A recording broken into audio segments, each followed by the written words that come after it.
Hello friends, आप सभी का स्वागत है मेरे channel IAS Maurya ji learning mode में। और आज का हमारा टॉपिक है सुंग वंश। सुंग वंश मौर्योत्तर वंश में आता है। तो सुंग वंश की आज हम बात करेंगे।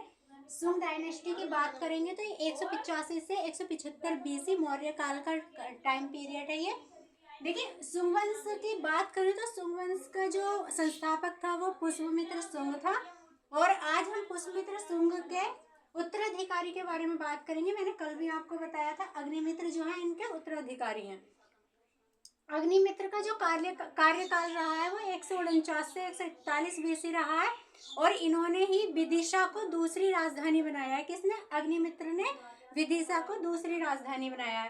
कालिदास के नाटक मालविकम मित्रम का नायक, ये जो अग्निमित्र हैं, जो कालिदास का नाटक है मालविकम मित्रम, उसके नायक हैं।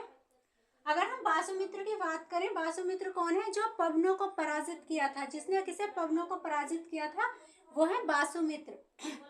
मंत्री मित्रदेव ने इनकी हत्या कर दी। किसने? जो वासुमित्र हैं, इनके जो मंत्री थे मित्रदेव, उन्होंने इनकी क्या कर दी थी? हत्या कर दी थी। भागभद्र की बात करें, हेलियोडोरस जो है यूनानी यात्री है। ये कहाँ के यात्री हैं? यूनानी यात्री हैं, यूनान के यात्री हैं। विदिशा में गरुड़ ध्वज स्तंभ स्थापित किया।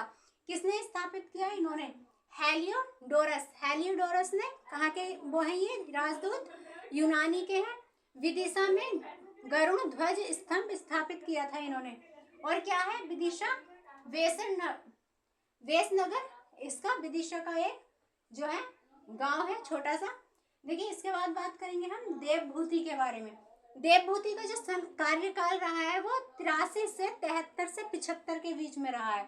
इनका जो कार्यकाल है देवभूति का 83 से 73 और 75 के बीच में रहा है। अंतिम सुंग शासक हैं। अंतिम सुंग वंश के क्या हैं? ये शासक हैं। इनकी हत्या वासुदेव कर्णब ने की थी। इनकी जो हत्या की थी वो किसने की थी? वासुदेव कर्णब। और कर्णब वंश की स्थापना की किसने?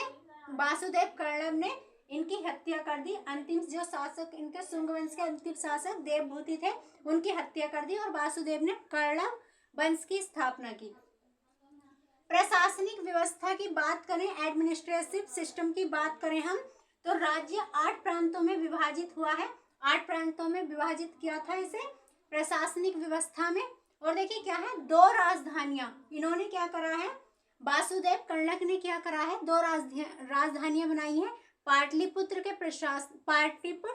प्रशासनिक और विदिशा सांस्कृतिक। जो इनके पाटलिपुत्र राजधानी है वो कैसी? प्रशासनिक है। और विदिशा क्या है? सांस्कृतिक है। नोट करने योग्य बातें जो है, मनुस्मृति का संकलन इसी काल में हुआ है। जो ये क्या है? कर्णब काल है, उसी काल में क्या हुआ है? मनुस्मृति के संकलन इसी काल में हुआ है। अगर इनके काल के सिक्कों की बात करें, कॉइन्स की बात करें, सिक्के की बात करें, तो इनके समय पर स्वर्ण के सिक्के चलते थे, निस्त दिनार चलता था, रजत, पुराण और धारण मानक सिक्का, ये जो है इनके कॉइन्स हैं, इनके जो टाइम पर चलते थे। तो आज का जो हमारा टॉपिक था सुंग वंश था।